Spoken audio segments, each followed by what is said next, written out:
रोसड़ा हजूर बुखार की तुझसे सुन रहे।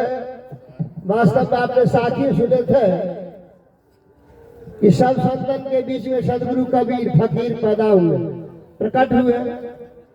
साखी बीजक से आया है, सदगुरु सत का सत है, जिन सत दिया बताए, जो सत को पकड़े रहे, सत ही माही समाय। जो सत को पकड़े रहे, सदगुरु क्या है? तो सत का शब्द है। विचार कीजिएगा सर लोग, हमारे बीच वास्तव में हम लोग बहुत दिन से सत्संग भजन में ज्ञान उपदेश से लाभान्वित होते आ रहे हैं, लेकिन विचारणीय बात है। सदगुरु क्या है? तो सत का शब्द है, जो सत दिए बता, जो सत का पकड़े रहे, सत ही मां समाय। रोटी को रोटी उपकार हमारे बीच में हजूर सत बात जैसा होना चाहिए, मुनासिब बात, कम समय में हम लोगों के बीच में। सागर में तो हम लोग गागर भरने जाते हैं, लेकिन हमारे हजूर गागर में ही सागर को समाहित कर दिए है। रोटी को रोटी उपकार। अब हम आग्रह करते हैं हमारे बीच में हमारे विशिष्ट अतिथि हमारे डॉक्टर धर्मवीर भास्कर साहब, जो पटना से चल करके आए हैं हमारे बीच। सरकार से अर्जी है कि 15 मिनट में अपने वाणी को हम लोगों के बीच में प्रचार प्रसार करेंगे, क्योंकि आज परिचय का सत्र है, सत्संग का पहला सत्र है। वैसे हम लोग विलंब चल रहे हैं, हम लोग बारंबार इस मंच से क्षमा प्रार्थी किया गया है, कहा गया है विलंब के लिए कि आप आए, बड़े भाग हमारे, लेकिन अभाग है कि हम सेवा नहीं कर पाए। हमारे द्वार तो हजूर पधारे, लेकिन अभाग है हमारे कि हम सेवा नहीं कर पाए। तो हमारे हजूर 15 मिनट में अपने आशीष वचन को रखेंगे आदेशानुसार। हमारे बीच जैसा आदेश हो रहा है, हम आपके बीच एक मिट्टी का पुतला कहिए, काठ का पुतला कहिए, सब संतन के बीच में सबों को थैला ढोने वाले हमारे बीच कबीर साहब कहिए दिए हैं। देखिए मैक को ऑपरेटर साहब मैक बार बार छोड़ रहा है।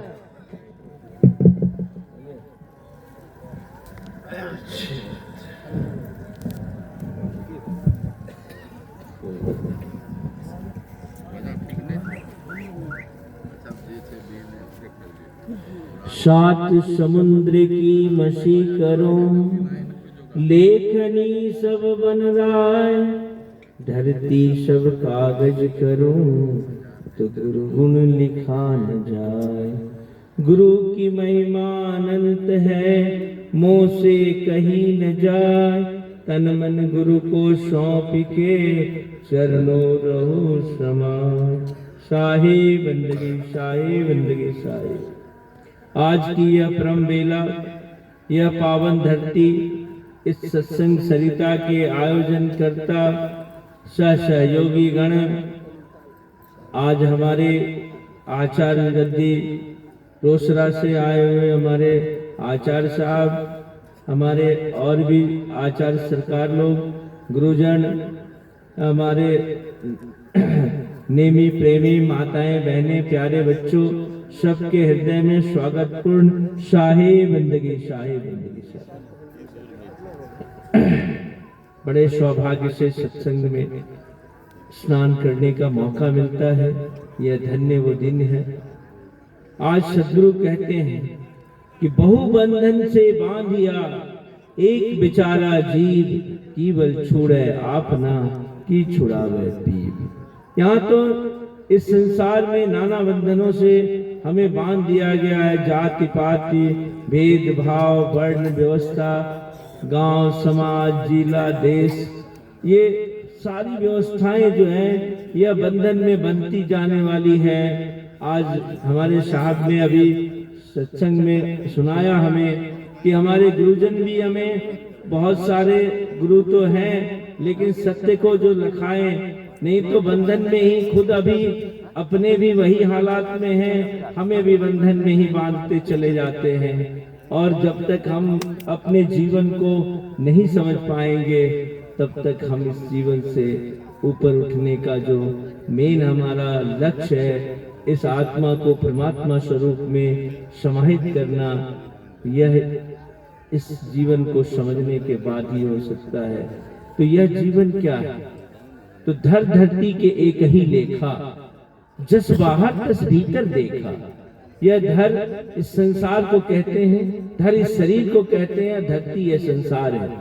तो यह संसार में जितने भी हैं, चाहे वो जितने भी ग्रह, नक्षत्र, सूर्य, चंद्र, तारे, जितने भी ऑर्गेनिक, इनऑर्गेनिक, तमाम तरह के सोना, चांदी, अवरक, एल्युमिनियम, जो भी आप खोजिए, हीरा, मोती, ये संसार में जितने भी चीज हैं, ये सब इस शरीर के अंदर विद्यमान है। यानी कि आप जो भी अल्लाह, ईश्वर, गॉड कहीं बाहर काम ना करने की कोशिश करते होंगे, कहीं स्वर्ग, कहीं जन्नत, कहीं कोई और चीज की कल्पना करते होंगे, तो जब ये सारा नदियां, ये सारे सूर्य, चंद्र, तारे, ये सारा चीज जो इस पूरे संसार में है, वह इस शरीर में ही है, तो अब ढूंढने की क्या सोच? कुछ ढूंढने के लिए बचता नहीं है, बस अपने आप को समझना है। आप ही हो। तो क्या कहते हैं हमारे साहब कि आप भुलावा आप में, आप न चीन है आप, ये सब आप ही हो। आप भुलावा आप में, आप न चीन है आप, और होए तो पाइए, यह तो आप ही आप। तो हमारे साहब कहते हैं ये पूरा आप ही हो।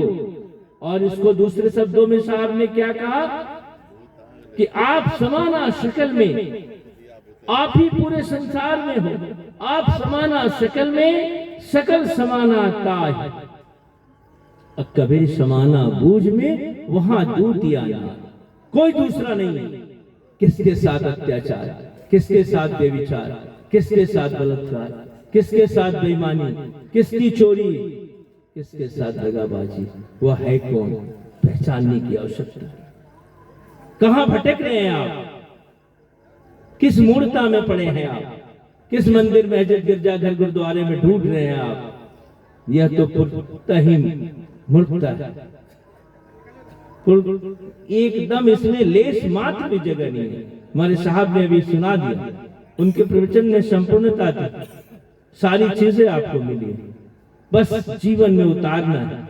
यह जो हम आज सत्संग सरिता में बैठे हैं, यह सत्संग सरिता में हमारे सदगुरु का क्या आदेश है कि कथनी कहे सो पुत्र हमारा, वेद पढ़े सो नाती, अकरनी करे सो गुरु हमारा, हम करनी के साथी। जो बहुत लंबा प्रवचन, बहुत अच्छी बात बनाता है, वह पुत्रवत है। और जो बहुत बड़े ज्ञाता अपने आप को समझता है, बहुत ज्यादा अगर कई शास्त्रों की विद्या का अध्ययन किया है, तो वह नाती है, पुत्र का भी पुत्र है, वह और उससे भी नीचे है। लेकिन साहब क्या कहते हैं कि करनी करे सो गुरु हमारा, हम करनी के साथी। तो हमें कर्तव्य निष्ठता बनने, हम कर्तव्य प्रायण बने, हम अपने जीवन के आचरण में उतारे। यह भेष रूपी साधु नहीं, बल्कि स्वभाव रूपी साधु, विचार रूपी साधु, कर्म रूपी साधु। तो जब तक यह नहीं आएगा, जब तक हमें दया, क्षमा, सत्य, शील, यह विचार नहीं होगा, तब तक यह हंसा का साथ। तो साहब कहते हैं कि दया गरीबी बांधगी, दया गरीबी बांधगी, सबसे आदर भाव, कहीं कबीर सोई बड़ा, जामे बड़ा स्वभाव। तो अपने स्वभाव को बदलना है, अपने आचरण को बदलना है, अपने कर्म में उत्तमता लानी है। उसको सुरति मतलब सुंदर रति में डूब जाना है, सुरति लगाना है। तो जब वो सुंदर रति में डुबकी लगाएंगे, तब न सुरति होगा। तो सुंदर जब विचार होंगे, सुंदर रहनी होगा, सुंदर कर्म होगा, तभी तो सुरति मिलेगा। और क्या मिलेगा? आंख बंद करने से मिल जाएगा। करके आइएगा दुष्कर्म, करके आइएगा दुष्काम, करके आइएगा किसी के साथ बेईमानी, शैतानी, नादानी, हत्या, चोरी, तो मिलेगी, सुरति मिलेगी। नहीं मिलेंगे तो सूरती में डूब जाइए ना। ये स्वयं की रहती है। वैसे सुंदर विचारधाराओं में तब मिलेगा सब कुछ। यह पूरा संसार जब आपके अंदर है, पूरे संसार के आप सार हो, यूनिट हो। इसी यूनिट से पूरी दुनिया बनी है और वह यूनिट आप स्वयं हो। और यह आप जानते हो कि आपका वह शक्ति जो आपके अंदर विद्यमान है वह बना के बैठा है कुछ भी नहीं। फिर ढूंढने की क्या आवश्यकता? मुंह को कहां ढूंढो बंदे, मैं तो तेरे पास। मैंने पूछा पंडित जी से कि आपके मंदिर में यह जो मूर्तियां हैं ये किसने बनाई? किसी कारीगर ने बनाई। जिसके पास पैसा बहुत था तो सोने का, उससे कम था चांदी, उससे कम सब धातु, पीतल, तांबा, लोहा, पत्थर, मट्टी, लास्ट में कागज का फोटो भी शीशे में मड़वा दिया। तो ये तो अपनी क्षमता के अनुसार हुआ किसी कारीगरी करना। लेकिन ये मूर्तियां किसने बनाई? तो कहा कि ईश्वर ने बनाई। तो तुम पूजा करते हो ईश्वर की, भगवान की, और अपने बनाई हुई मूर्तियों को सम्मान दिलाते हो। किसके द्वारा? ईश्वर की बनाई हुई मूर्तियों के द्वारा। ईश्वर की बनाई हुई मूर्तियों को गिड़गिड़ाते हो, ईश्वर की बनाई हुई मूर्तियों से हाथ जुड़वाते हो, ईश्वर की बनाई हुई मूर्तियों से ठगी करते हो, पैसे सुनते हो, उसको बेविचार करते हो, उसको मूर्ख बनाते हो और अपनी बनाई हुई मूर्तियों के साथ सदाचार करते हो। यह कौन सी भगवान की पूजा हुई? यह भगवान की बेइज्जती, यह ईश्वर की बेइज्जती है या ईश्वर की पूजा? जब ईश्वर की बनाई हुई मूर्तियों के साथ अत्याचार, बेविचार, ठगी, बेईमानी और अपने बनाए हुए मूर्तियों के साथ सदाचार, यह ईश्वर के साथ नाइंसाफी है। यह तो ईश्वर की सरासर बेइज्जती है। पंडित जी चुप हो गए। कहा कि पापी पेट का सवाल है। मैंने कहा यार पेट के लिए बिजनेस की कमी नहीं है, इतना अत्याचार मत करो, किसी का हत्या मत करो, किसी की श्रद्धा और भक्ति का अगर कत्ल करोगे तो इससे बड़ा कोई कत्ल नहीं। तो बंधुओं, सज्जनों, आप विचार करें। बिना विचारे जो करे सो पाछे पछताए, काम बिगाड़े आपने जग में होत हंसाए।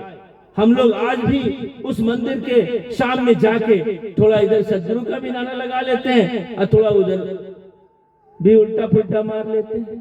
तो यह अधूरा है। एक एक निर्वारी जाए, दो ही मुख का बोलना घना तमाचा जाए। वो बहुत ही नुकसानदायक है।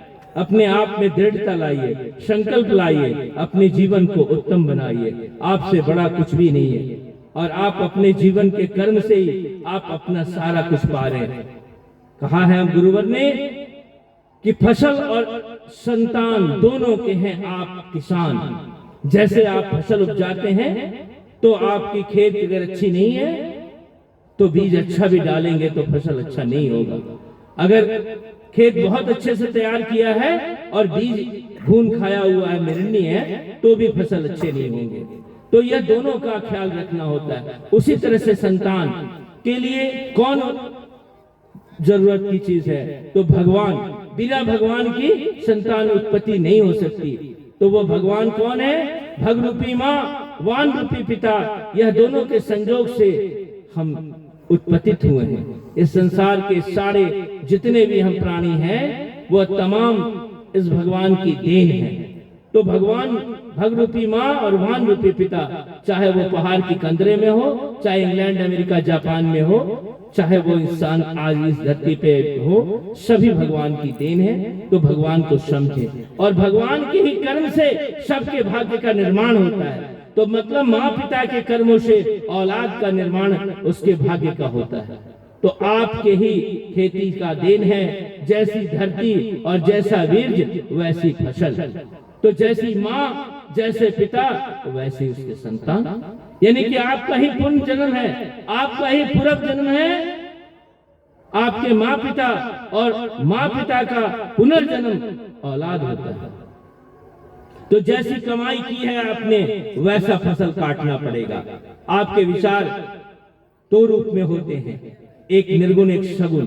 सगुण रूप में आपके बोली वचन कर्म हाथ पैर के एक्शन दिखते हैं। निर्गुण रूप में आपके अंदर में जो उत्पत्तित है, जैसे आप साधु हैं लेकिन अंदर अंदर आप सोच रहे हैं कि काश हम भी उस डकैतों की तरह लुटेरे होते तो आज मेरे पास भी गाड़ी घोड़ा आलीशान बिल्डिंग बहुत बड़ा जमीन जायदाद होता। तो मन के विचार दूषित हो गए तो आपका संतान हो सकता है बेईमान चोर निकल जाए। तो आपकी यह सोच, यह जो निर्गुण स्वरूप सोच है, यह आपको उस रूप में लाके खड़ा कर देगा। भले आप कंठी बांधे हैं लेकिन आपके विचार में अगर इस तरह की प्रवृत्तियां आ गई तो निर्गुण और सगुण दोनों रूपों में आपको एकाग्र होना पड़ेगा। एक चित्त होकर, एक संकल्प होकर सत्यता की तरफ, सन्मार्ग की तरफ जाना होगा। तभी जीवन मरण की इस मुक्ति से आप पार पा सकते हैं, तभी यह परमानंद का आनंद ले सकते हैं। तो आप समझिए कि आपका पूर्वजन्म कौन है, आपका पुनर्जन्म कौन है। हर इंसान का औलाद उसका पुनर्जन्म होता है, उसकी कर्मों का प्रायश्चित उसे लेना पड़ता है और अपने ही सामनों में। लेकिन यह दो संसार में यहाँ भी है, एक गृहस्थ आश्रम एक विरक्त आश्रम। गृहस्थ आश्रम में ये है लेकिन विरक्त आश्रम में तो शादी नहीं किया तो उसके संतान तो नहीं है, लेकिन उसका पुनर्जन्म क्या होगा? तो वहां भी कर्म के अनुसार उसे भी स्वरूप और जगह मिलता है। अगर वो एकदम उत्तम कर्म कर लिया, रियली ब्रह्मचर्य रह गया, ब्रह्म में से ब्रह्म यह संसार होता है, और चर्य में से विचरण कर लिया, ब्रह्ममय हो गया, उसके लिए न कोई अपना है न पराया है, न उसका कोई अपना घर है न पराया है, न उसकी कोई अपने भाई है न कोई दूसरा पराया भी नहीं है। मतलब कोई अपना भी नहीं है, कोई पराया नहीं है। हमारा अपना पराया का बोध होता है गृहस्थाश्रम में, बेटा है बेटी है माँ है बाप है फलान है ढिकान है। लेकिन जो ब्रह्ममय हो गया उसके लिए संसार मय उसी का है और नहीं तो कुछ भी नहीं उसका है। वो पूर्ण रूप से त्यागी हो जाता है, उसका कुछ नहीं तो सारा संसार उसी का है। वो उसको जिससे अपनत्व होगा उसी से भोग हो जाएगा और वही उसका ब्रह्मचर्य टूट जाएगा और वह अधूरा हो जाएगा। तो हमारे संतों ने कहा है कि खेल ना हो तो पक्का हो के खेल, कच्चा सरसों पेर के न खड़ी हुआ न तेल। तो अगर आप जिस रूप में जाना चाहते हैं, इधर अगर विरक्त बनना चाहते हैं तो विरक्ति होती है ब्रह्म में, संसार स्वरूप आपका, नहीं तो कुछ नहीं आपका। अगर आप गृहस्थ आश्रम में आते हैं तो चार सुख है। पहला सुख निरोगी काया, दूजा सुख घर में होय माया, तीजा सुख सुशीला नारी, चौथा सुख पुत्र आज्ञाकारी। तो कब होगा? जब हमारी खेत के वह माँ भगत और रूपी पिता रूपी वान दोनों अगर होंगे इंसान, तब होगा आगे पूरा परिवार का कल्याण। तो हमें समझना पड़ेगा अपने आप को, और सब कुछ कर्म पे निहित है, कहीं कुछ नहीं है, कर्म से ही सारा कुछ होना है। समय का भी बहुत अभाव रहता है, तो हम चाहेंगे कि अगर मेरी समय हो गई तो हमारे बहुत सारे गुरुजन हैं, क्योंकि मैं कहने लगूंगा तो फिर ये बहुत सारी चीजें हैं जो लंबी होती है, तो थोड़े में ही बहुत है। अति अमधन की बात, अब मेहंदी अधिक लगाओते तो कर कारो हो जात। एक शब्द गुरुदेव का तामे अनंत विचार, ठाके मुनिवर पंडिता वेद न पावे पार। इन्हीं शब्दों के साथ मैं सभी लोगों से क्षमा प्रार्थी मांगते हुए सबके दिल में मैं स्वागत बंदगी शाहे बंदगी शाहे बंदगी शाहे। वेद थके